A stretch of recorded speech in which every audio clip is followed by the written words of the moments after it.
আজ 14 ডিসেম্বর শহীদ বুদ্ধিজীবী দিবস।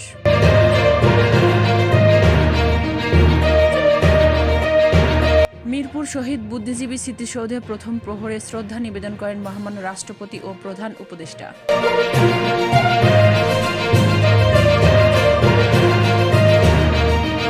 রাজশাহীতে শহীদ পরিবারে সাক্ষাৎ করেন সার্জিস আলম।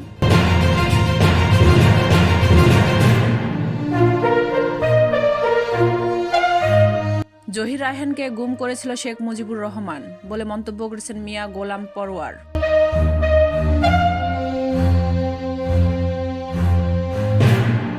আওয়ামী লীগ ছাড়া প্রায় সব রাজনৈতিক দল শহীদ বুদ্ধিজীবী স্মৃতিসৌধে শ্রদ্ধা নিবেদন করেন।